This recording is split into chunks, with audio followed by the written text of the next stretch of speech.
Ya, Assalamualaikum. Kita berjumpa lagi dalam psikologi jalanan. Kembali kita hadirkan apa-apa pembelajaran, natijah-natijah di dalam perjalanan hidup ini yang kita bisa memberi manfaat untuk orang lain. Ya, hari ini kita akan bicarakan tentang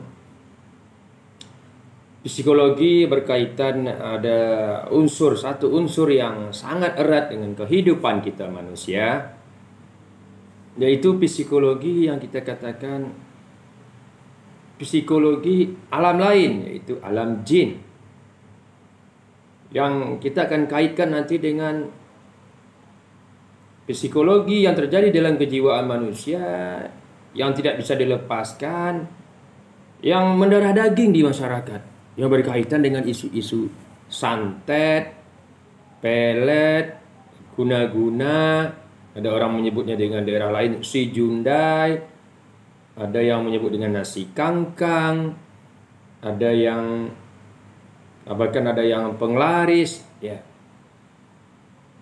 Dan ini telah berkembang di masyarakat bukan setahun dua tahun, mungkin sudah ribuan tahun mengikut perjalanan yang ada. Nah, ketika cahaya Islam datang di dalam kehidupan ini, kita tidak begitu mudah untuk melepaskan itu. Dia terbawa, berurat dan berakar dalam kehidupan kita. Di mana masyarakat hari ini bahkan dikatakan hampir 75% dalam kehidupannya tidak bisa melepaskan dirinya dari mitos, kepercayaan, keyakinan bahwa jin, dikatakan dari alam gaib seperti itu, mempengaruhi kehidupannya, menentukan nasib untung atau rugi kehidupannya, yang bahkan pada tingkat kejahatan yang tertinggi mereka menjadikan jin-jin itu sebagai sembahan atau sebagai Tuhan-Tuhan baru. Kita lihat banyak permasalahan yang timbul, istilah babi ngepet, pesugihan, sebut apa yang kita tidak kenal. Pesugihan yang di Bukit Kemukus, pesugihan di mana-mana, termasuk di pegunungan-pegunungan, di mana-mana, di tepi-tepi pantai, di daerah-daerah danau, di aliran-aliran sungai besar, seperti itu. Maka dalam perjalanan pemahaman kitab suci sendiri, walaupun telah diturunkan dari langit, turunkan dengan pemahaman agama yang diyakini benar oleh tiap-tiap pemeluknya, ternyata adat dan kebudayaan ini 75% mempengaruhi kehidupan rakyat Indonesia dan tidak bisa dilepaskan. Maka hari ini kita urai kembali, tentunya dengan pemahaman-pemahaman mendasar, apakah keadaan sebenarnya psikologi kejiwaan yang ditimbulkan dari pemahaman tadi tanpa mempunyai dasar-dasar yang jelas. Itu akan merusak segala perjalanan, menghantui segala perjalanan, sehingga akhirnya manusia sendiri tidak kenal atau lupa dengan Tuhannya.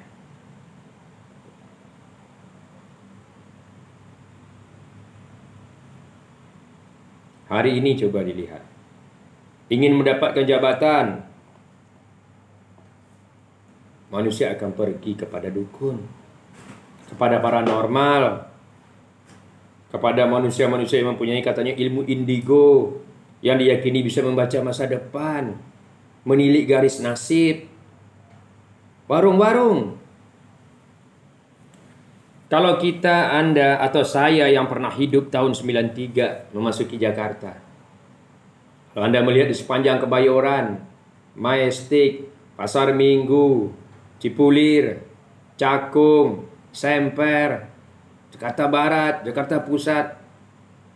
Kalau Anda pernah bangun di pagi hari, Pukul 4 subuh, pukul 5 mengalahkan aktivitas bersepeda, bermotor, Anda akan melihat banyak warung-warung di pagi itu akan menyiram-nyiram halamannya sambil mengangkat tangan ke langit dengan berdoa. Apabila dia Islam, dia akan membaca 3 kul huwallahu ahad, kul a'udzu birabbin nas, kul a'udzu birabbil falaq. Masa itu umur-umur ketika kita berkuliah, kita menimbulkan tanda tanya, apa yang dibaca, Bu? Kenapa begini setiap pagi? Oh, adik belum tahu. Pertarungan bisnis di Jakarta ini, Dek, sangat dahsyat. Semua saingan kita, kiri kanan kita mempunyai pagar, dinding-dinding dari alam jin, dari dukun-dukun, orang pintar paranormal. Kalau kita tak membentengi diri kita, habis warung kita. Masya Allah. Sampai sebegitu. Iya. Makanya si ibu dengan berkeyakinan tinggi, setiap di habis subuh, dia akan mengambil air 1 baldi, 1 ember, 1 baskom. Dia akan doakan dengan menggunakan 3 kul sesuai yang dia yakini. Jadi di sini penting keyakinan. Lalu dia akan tebarkan, akan percikkan, akan siramkan sekeliling warung-warung dia, kedai dia. Dan dengan keyakinan tadi, ketika ditanya dan dicek, alhamdulillah katanya, tidak ada sembarang kejadian yang tidak diinginkan. Selamat dalam berkah Tuhan. Tengok. Gimana lagi fenomena yang di pabrik? Berapa banyak? Yang dalam beberapa kasus kita ada temui orang-orang yang ketika seseorang merasakan menyatakan cinta, tapi cintanya itu dikirim dengan adanya, ada yang terang-terangan bergambarkan manusia, bergambar segitiga, gambar pohon dengan raja-raja menggunakan Arab. Dan kemudian perempuan itu menolaknya. Apa yang terjadi? Selama 3 hari 3 malam telinganya seperti ditusuk-tusuk, sakit. Dan saya sendiri membawanya ke dokter spesialis. No problem, tidak ada gejala apa-apa. Tuh, 1 kasus. Belum yang lain lagi. Yang Anda di rumah-rumah, di kontrakan-kontrakan,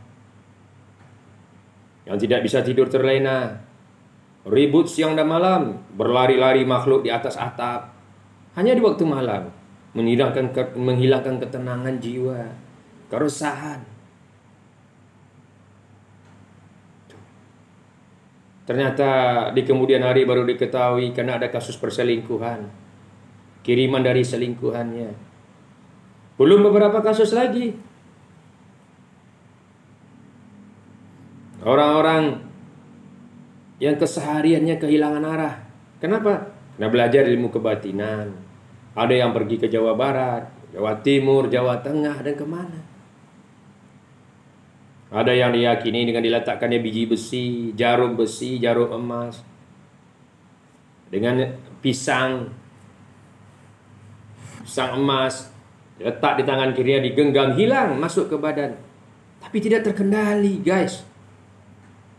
Yang ditemukan, ada yang mandinya sampai 2 jam. Ketika kita tanya, kenapa seperti itu? Susah Pak Beni, setiap saya mandi, saya mengejar gayung, mengejar timba, mengejar pencedoknya. Gayung itu terbang, saya tak bisa mandi. Jadi dia melihat gayung, setiap mandi gayung itu lari, guys. Mandinya 2 jam, kejar-kejaran di kamar mandi dengan gayung. Akhirnya bagaimana bisa mandi, saya tanya. Gayung itu mengambil air sendiri, menyiram saya sendiri. Gayung itu terbang ke atas udara. Masya Allah. Ada lagi yang makannya sampai berjam-jam. Kenapa? Setiap dia menyuap nasi itu terbang, berputar-putar dari ruang baru masuk ke dalam mulutnya. Itu yang terang-terangan memasukkan biji besi, memasukkan jarum besi dengan pisang ke dalam badannya. Ada lagi kisah yang menelan biji besi karena ingin belajar ilmu kebal. Dia telan biji besi itu, guys. Dia masukkan ke badannya. Ada juga yang tanpa biji besi. Ada yang diletakkan cuma ketan saja, pulut. Lalu diletakkan sejenis bandar besi, induk besi, 2 biji. Ditekan hilang, lalu menjadi kebal. Nah, fenomena-fenomena itu selalu ada. Dan ketika yang seperti itu selalu akan dikaitkan dengan pengaruh alam jin. Selalu dikaitkan ini adalah santet, pelet. Percayakah kita? Ya, santet, pelet, sihir ada.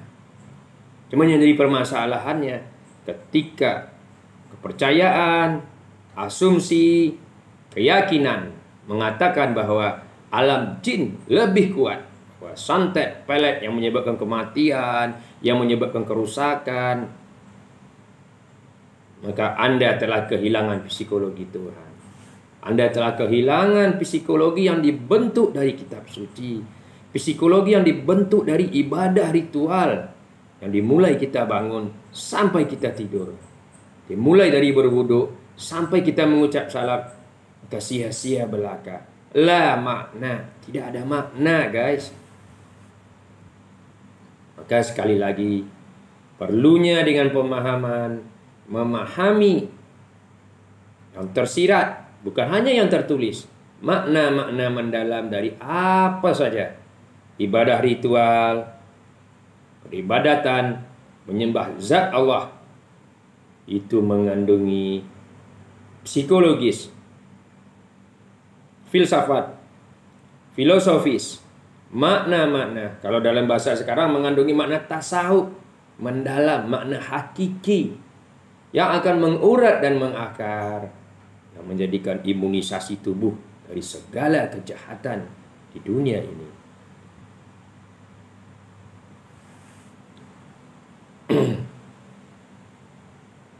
Kita lihat di dalam fenomena yang ada.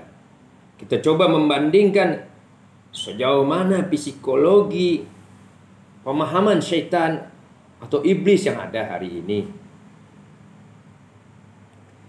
Kita sudah jelaskan di dalam skenario kitab suci, skenario Tuhan menciptakan 3 makhluk utama, yaitu yang pertama adalah adanya iblis, adanya malaikat, adanya manusia. Iblis dicenderungkan dengan hawa nafsu, digambarkan dengan sebagai unsur kejahatan, diciptakan dari api, dari nar. Itu diawali dengan bentuk kesombongan, sehingga dikatakan, sampai baginda mengatakan tidak akan masuk surga jika ada setetes kesombongan di dalam hatinya. Tengok. Karena kesombongan, keangkuhan itu adalah bahan dasar, titik dasar dari iblis atau syaitan. Lalu dikatakan lagi, diciptakan lagi yang kedua adalah malaikat. Bukan dari nar, dari nur. Dari cahaya. Cahaya di dalam kita belajar memang kecepatannya lebih tinggi dibandingkan api. Nah, malaikat ini dibekali oleh sifat ketaatan mutlak. Tidak ada pembantahan. Jika A kata Tuhan, peraturannya A lah yang dia punya. Jika B, B lah dia punya. Maka ketaatan mutlak itu digambarkan dengan cahaya yang bersih, secepat kilat, menembus alam semesta, merintasi ruang dan waktu. Sehingga digambarkan juga. Barang siapa ada ketaatan, sampai digambarkan ada setetes ketaatan, setetes iman di dalam hatinya, maka ambil dia, bawa dia ke surga. Ini bukan bermakna pengakuan iman. Kita ini sering, kita harus makna luas loh. Iman ini seperti malaikat, ada ketaatan mutlak. Bukannya kita syahadu alla ilaha illallah, syahadu anna muhammadar rasulullah. Iman itu diucapkan dalam hati, dibenarkan di dalam hati, tasdikun bil qasdi bil qalbi, dibenarkan, iqrar bil lisan, diucapkan dengan dengan mulut, baru diamalkan dengan wa amal bil arkan, diamalkan dengan rukun-rukun dengan perbuatan. Jadi gabungan itu. Jika ada cahaya keimanan disuruh ambil keluarkan, masukkan ke surga. Berarti dua kekuatan negatif, syaitan atau iblis secara keangkuhan, kesombongan, hawa nafsu, malaikat, ketaatan dari cahaya. Maka diciptakanlah dua makhluk di pertengahannya. Manusia diciptakan dari ada kekuatan positif dan ada negatif. Ada ketaatannya dan ada fujur, keingkaran hawa nafsunya. Fa'alhamaha fujuraha wa taqwaha. Kita sudah belajar, sudah memahami surat As-Samsi 91 ayat 8, 9, 10. Jadi ada dua, sifat takwa, sifat fujur, sifat taat, sifat sombong, sifat malaikat, sifat iblis, kekuatan malaikat, kekuatan iblis, kekuatan ketaatan, kekuatan penghancuran. Itu ada dua. Maka dikatakan manusia ini adalah makhluk yang termulia, menggabungkan dua kekuatan utama di alam ini yang diciptakan Tuhan, tapi dia harus mampu mengendalikannya untuk menguasai, mengatur bumi ini. Tuh. Dia lebih hebat dari malaikat karena malaikat cuma punya ketaatan. Jadi begitu mudah untuk taat sebab tak ada sifat yang lain. Dan dia lebih mulia daripada iblis. Iblis cenderung pada keingkaran. Tidak ada nilai yang seperti itu. Maka manusia digabungkan dua kekuatan positif dan negatif. Ibaratnya arus listrik, arus positif dialirkan di dalam satu wadah, ditemukan dengan arus negatif, disalurkan dengan tempat yang betul, lalu dipasanglah lampu tadi, maka akan menyala terang benderang menerangi bumi. Tadi katakan, jika berada di satu tempat manusia itu, yaitu di Madinah, maka disebutlah Madinah Al-Munawwarah, Madinah yang terang benderang. Jadi manusia yang mampu mengendalikan positif dan negatifnya, ketakwaannya, untuk mengendalikan hawa nafsunya, dipakai untuk ibadah kepada Tuhan, maka dia pasti bisa dan harus sanggup menerangi hidup orang lain. Oke. Tetapi ternyata di kemudian hari Tuhan menjelaskan bahwa wa ma khalaqtul jinna wal insan illa liya'budun. Itu surat 51-56 kalau tidak salah, Az-Zariyat ayat 56. Tidak kuciptakan jin dan manusia untuk ibadah. Kemudian dia menyertakan kata-kata jin. Di lain ayat lain, di dalam surat Al-A'raf 179, 700, surat 7, 179, Tuhan juga menyertakan kebanyakan nanti dua makhluk nih, yaitu jin dan manusia akan memasuki neraka jahanam. Mereka punya mata tidak melihat ayat-ayat yang tersirat maupun tersurat di alam semesta. Punya telinga tidak mendengar ayat-ayat yang tersirat maupun tersurat. Yang berbunyi berupa suara maupun tidak berbunyi bisa dirasakan dengan pendengarannya. Dengan hati, dengan pemahaman, ulaikal kal an'am. Manusia dan jin itu disamakan dengan binatang. Bahkan lebih sesat, maka neraka jahanamlah tempat. Psikologi yang kita tarik dari sini. Ternyata alam jin itu sendiri sama seperti manusia, jin sedang mempertahankan dirinya dari azab, dari siksa. Mana jin juga diintai oleh malaikat maut. Jin juga diintai oleh malaikat-malaikat yang akan memberikan azab di dunia. Jin juga diintai oleh bencana-bencana kematian, kehancuran, kerusakan, eksiden, atau kecelakaan di alamnya. Artinya manusia mempunyai problema yang sama. Yang membedakan adalah dua alam yang berbeda. Nah, psikologi ini diambil bermakna sudah ada satu pemahaman tadi bahwa manusia menyembah jin, tolong kepada jin, penglaris, penyantet, memelet, melariskan dagangan, menaikkan pangkat, menjaga kedai warung, menjaga rumah, menjaga harta pusaka yang dipanggil dengan jin saka, keturunan keluarga. Harus dirubah pemahamannya. Mereka semua sama dengan kita, mempertahankan diri dari memasuki pintu-pintu neraka. Oke. Lalu psikologi pemahaman tadi, kalau kita lihat yang terdalam, adanya di dalam dua diri manusia dua unsur nih.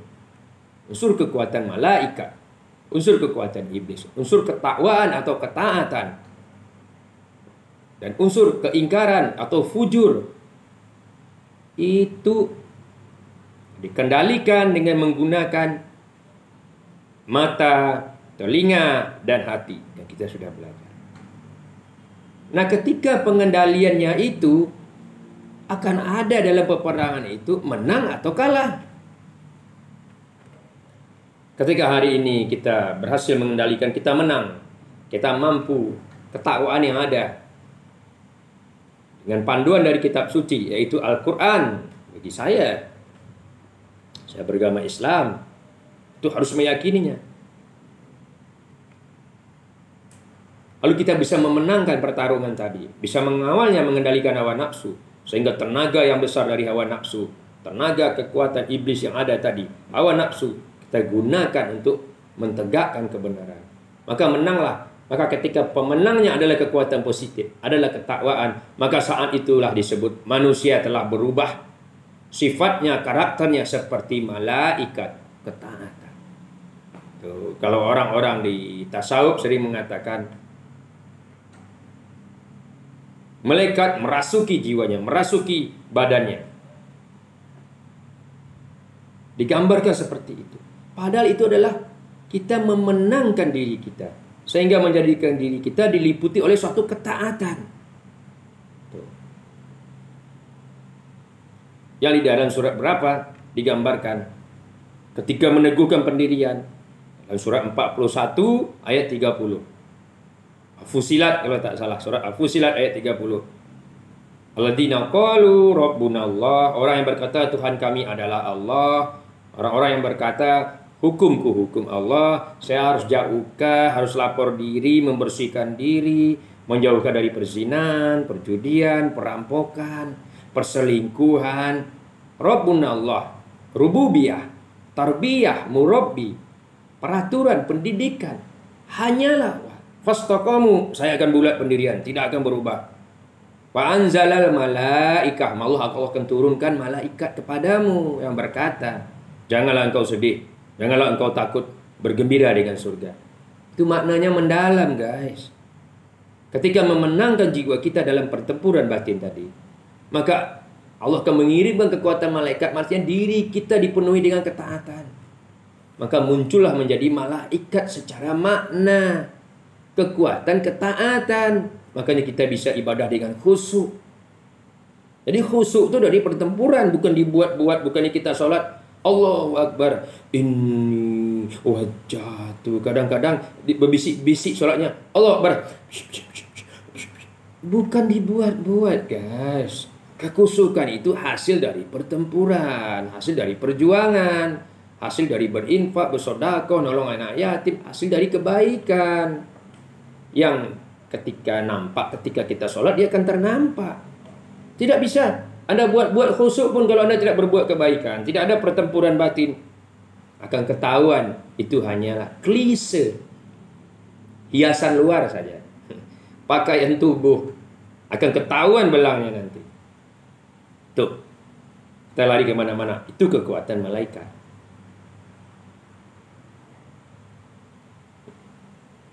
Pada saat yang lain, ketika kita kalah dalam pertempuran, kalah memenuhi hati-hati bisikan-bisikan tadi di hati hawa nafsu kita, maka yang memenangkan pertempuran hawa nafsu. Hawa nafsu menjadi Tuhan. Istri orang, istri kita. Kalau tak selingkuh, tak tenang hatinya, gelisah jiwanya. Jika bertemu dengan istrinya, biasa saja. Jika bertemu dengan selingkuhannya, ceria, berseri-seri, bersemangat. Tanpa sadar orang bisa melihatnya. Ketika melihat harta yang halal, dia tak resah.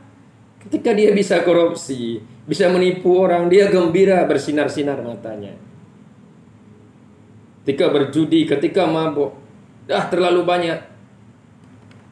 Nah, pada saat itu, ketika dia memenangkan kejahatan, maka berubahlah dia. Dia bukan lagi bersifat manusia. Maka dia berubah menjadi bersifat iblis, menjadi syaitan. Itulah yang disebut syaitan berwujud manusia. Jadi kita gambarkan analoginya. Contoh saya Beni, hari ini kita motivasi. Ketika saya sampaikan motivasi, ada di antara sahabat, di antara rakan, di antara teman-teman yang terpengaruh dan merasakan itu kebaikan, lalu subscribe kepada orang lain. Subscribe itu artinya menyampaikan, memberi tanda, ikut, dan orang lain pun ada perubahan. Maka saat saya berbuat kebaikan, maka saya adalah saat itu berubah menjadi malaikat di sisi Tuhan, mempunyai kekuatan malaikat, keluarkan ketaatan. Ingat loh, bukan malaikat secara zat. Malaikat secara zat itu yang memberi wahyu, itu Jibril. Ini kekuatan malaikat, selalu identik dengan ketaatan. Ketika Anda berbuat kebaikan, ketika Anda menolong nenek-nenek berhenti mobil di tepi jalan, terlambat 15 menit menyeberangkan ibu-ibu tua sepanjang jalan, Anda berubah menjadi malaikat saat itu, guys. Anda mengorbankan waktu. Tidak mudah untuk berbuat kebaikan, perlu peperangan batin. Anda memenangkannya. Tapi ketika saat yang lain Anda menjumpai saya, Benny kemarin motivasi atau bicara psikologi atau menyeberangkan orang tepi jalan. Sekarang Benny mabuk di tepi jalan di jembatan Cipulir, mabuk di Blok M, atau mabuk di kafe. Lalu Anda berkata, tak percaya, tak mungkin. Apa yang tak mungkin percaya? Saat itu Anda harus berkata, oh Benny, Mas Benny telah berubah menjadi iblis, menjadi syaitan. Jadi karena kita berada di pertengahan, ketika kita mengikuti kebaikan, maka kita berubah menjadi kekuatan malaikat yang sangat taat. Jannah dapatnya, surga kebaikan di dunia. Pertolongan Tuhan pasti datang. Ketika ini yang menang, guys. Ketika hawa nafsu, kita berubah menjadi iblis, menjadi syaitan. Malaikat pun pergi dari kita. Maka azab kesengsaraan di dunia ini didapat. Maka dari situlah dikatakan, nasib kita, skenario kita tergantung pilihan. Memilih menjadi positif, memilih menjadi negatif. Memilih merubah wujud kita menjadi dipenuhi kekuatan malaikat yang selalu cenderung ketaatan, atau mengikuti kekuatan iblis yang mengikuti hawa nafsu cenderung. Dari situlah perubahan nasib akan terjadi. Ketika kita memilih cenderung kepada kebaikan, Allah bentangkan segala kebaikan di depan mata sampai ke anak cucu. Ketika kita memilih kejahatan, Allah bentangkan juga jalan kejahatan sampai ke anak cucu. Artinya, takdir kita hari ini dikabulkan Tuhan tergantung bagaimana cara kita mengabdi kepada Tuhan. Jadi tidak ada orang ditakdirkan jahat, tidak ada orang ditakdirkan baik. Diberi pertengahan. Pilih positif, negatif. Begitu cepat waktu berlalu. Kita di pertemuan yang akan datang mungkin kita akan bahas dengan literatur ayat-ayat suci dari kitab suci, menguatkan pemahaman itu. Sekarang kita lihat manakah yang paling dahsyat? Godaan, santet, pelet, godaan atau peperangan yang dilakukan oleh setan dari alam jin atau setan di alam manusia. Kita sering ketakutan santet, pelet, nasi kangkang, genderuwo, Nyi Roro Kidul, Nyi Blorong. Sekarang di daerah Jawa berapa gunung-gunung identik dengan kerajaan jin. Di Sumatera, Gunung Merapi, Gunung Singgalang, gunung apa lagi? Ada Gunung Talang, Gunung Kerinci, Gunung Leuser, banyak gunung. Setiap gunung. Itu kita ada literatur sendiri. Tempat-tempat yang gelap, tempat yang menyeramkan, tempat-tempat yang sunyi, di situ ada jin, kata Rasulullah. Kita lihat. Sekarang kita coba perbandingkan beberapa sampel. Berapa banyak kasus manusia yang dibunuh oleh jin melalui santet pelet? Dari 1000 orang mati, paling 10. Yang paling banyak membunuh bukan santet pelet, tapi truk fuso, kereta api, kapal laut, tabrakan. Artinya kematian. Orang disantet berkali-kali, disihir berkali-kali, tetap hidup. Ada juga orang yang baru disantet sekali langsung mati. Ada juga orang tidak disantet, tidak diapa-apain, nggak ngapa-ngapain, gua nggak usik lu, tergelincir di kamar mandi langsung mati. Jadi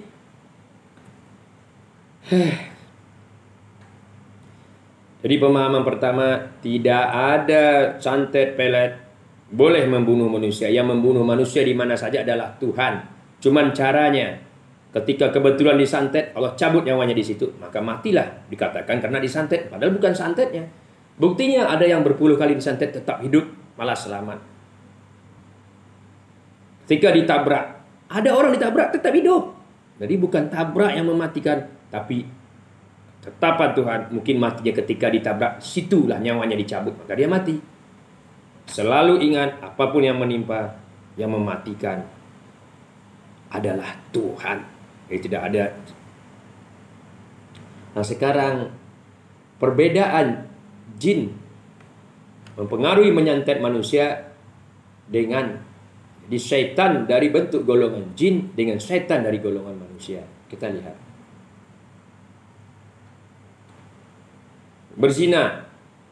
Maka jin tidak pernah berubah dirinya jadi perempuan cantik, berbogel-bogel, bertelanjang, menari-nari, buat TikTok, buka bajunya, buka dadanya, buat TikTok, sampai akhirnya kita berzina. No. Kalau ada begitu, dari 93 kita dah lihat dalam videonya di YouTube-nya. Itu yang membuat begitu adalah manusia yang seperti setan. Jadi jin hanya membisik-bisik saja. Halo Benny, ayo berzina. Halo Alek, ayo berzina. Halo Fat, ayo. Hanya membisikkan saja. Membisikkan untuk menambah semangat dari hawa nafsu, kekuatan iblis yang sudah ada bersarang di hati kita, yaitu hawa nafsu. Jadi ditambah membisik saja. Yang paling besar di diri adalah kekuatan setan, itu adalah hawa nafsu. Ingat tuh. Jadi jangan sekali-kali kita mudah dirasuk jin, karena di dalam badan kita ada yang lagi besar, hawa nafsu. Kekuatan iblis ada dititip di dalam badan kita. Kita harus sadar itu. Jadi dari godaan tadi, hawa nafsu di badan ditambah bisikan-bisikan. Jin di sini tentu adalah bermakna syaitan dari alam gaibnya. Itu hanya membisik-bisik saja. Tapi mari kita lihat, apabila syaitan dalam bentuk jin membisik, bagaimana kalau syaitan berbentuk manusia? Dia tidak berbisik. Dia muncul di YouTube, di permainan TikTok, dia muncul berjoget-joget, tak memakai penutup dada, bertelanjang separuh sampai bugil. Tapi ditangkap polisi kemarin di mana itu katanya surat kabar. Itu bagaimana? Malah sebahagian, malah ada yang datang mempengaruhi kita. Kadang-kadang bukan dengan itunya, malah kadang-kadang dia datang dengan kita pakai parfum yang wangi, sehingga menusuk hidung kita, kepala kita pusing. Kadang-kadang kita sudah menjauh, dikejarnya kita, disenggolkan dadanya ke kita, disenggolkan tangannya. Alah mas, gitu aja kok, gitu aja jual mahal, masa sih nggak minat. Sambil disenggolkan dadanya, senggolkan tangannya, menggigillah lutut-lutut pria, lutut-lutut lelaki. Terujilah mana yang sanggup berselingkuh, mana yang tidak. Habis itu Anda coba sholat, Anda pura-pura kusuk, Allahu Akbar, maka dikatakan, lihat sholatnya tuh, suruh dia jadi imam dalam keluarga. Ketika dia berbuat kejahatan, tak bisa, menggelegar badannya, menggeletar jiwanya. Karena sholat adalah hotline, online, tuh semua. Jalur panas atau jalur langsung direct kepada Tuhan.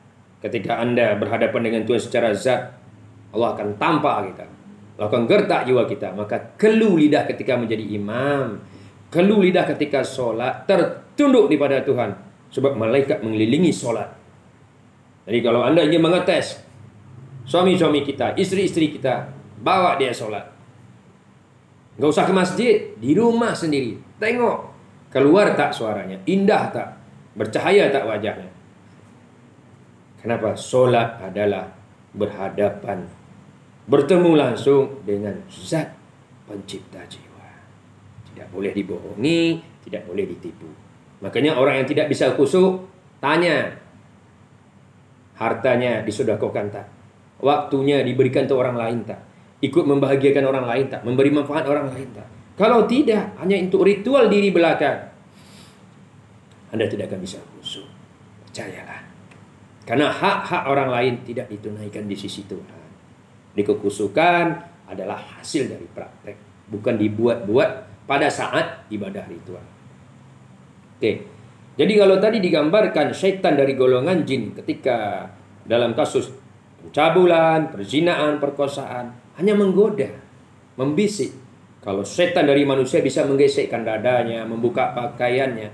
Malah ada yang menawarkan. Ini nanti pengalaman selanjutnya. 9395, jembatan Cengkareng, jembatan besi di Blok M. Wah, ngapain situ? Wah, mas Benny sini. Ngapain? Ayo mas, 20.000 is, nggak ada duit. Ayolah mas, 10.000 pembeli beras. 5.000 pun jadi, ada diskon. Coba, jangan pandang hina mereka untuk mencari sesuap nasi, guys. Kalau Anda mengerti, Anda akan menangis nanti. Kalau mengerti kisah itu, kalau Anda pernah terjun ke jalan. Tapi kalau tidak pernah terjun ke lapangan, hanya motivasi, hanya berceramah di mimbar, tidak akan merasakan kondisi umat yang sesungguhnya. Tuh. Malah kalau di kantor-kantor teman-teman kita, malah teman sepi mesra malah gratis atau free. Begitu pula kalau setan dari golongan jin berteman dengan hawa nafsu kita, ngajak kita mabuk, ayo mabuk, enak. Jangan, alah sekali-kali bisikkan aja perang di hati. Bagaimana kalau setan dari golongan manusia? Dia bawa bir, dia bawa whisky, dia bawa narkoba ke rumah kita. Kita nggak mau, malah dicelupin ke minuman kita. Ayo makan, ini makanan enak nih, tertipu. Akhirnya terminum, maboklah kita. Kadang-kadang kita makanan yang haram nih, tak boleh nih makanan. Kami daging sapi, dia bawa daging yang haram untuk kita. Termakan. Jadi kalau setan dari manusia mempunyai kemampuan physically, cara fisik, belikannya minuman. Ketika kita berjudi, kita tak mau. Dibisik oleh setan, jangan, saya ingin nih. Datanglah setan berkepala manusia, lagi dasar. Dia bawa kartunya, dia bawa ininya, malah siap pinjamkan duit saya. Pinjam dengan kamu. Mas Benny kalau pinjamkan. Ayo Mas Alex, saya pinjamkan 500.000, kita taruhan malam ini. Guys, jadi setan ini punya kemampuan minjamkan duit untuk berjudi. Setan alam gaib. Nah, artinya sesungguhnya diri kita ketika kita lepas ketaatan tadi, kita ini adalah setan yang nyata. Jadi kalau kita kasus mendengar orang kerasukan apa, kita tanam diri kita ini ada kekuatan iblis, ada kekuatan malaikat. Kita memadukan dua kekuatan dengan keimanan kepada Tuhan. Kita qualify. Kata ada peluang untuk kerasukan. Masuk nanti ada cerita ruqyah. Nanti kita akan bahas juga apanya yang sakti. Huruf Arabnya yang sakti kah? Atau pemilik Quran itu yang sakti? Ya demikian. Kebenaran semata-mata dari Tuhan, kesalahan dari kita sendiri.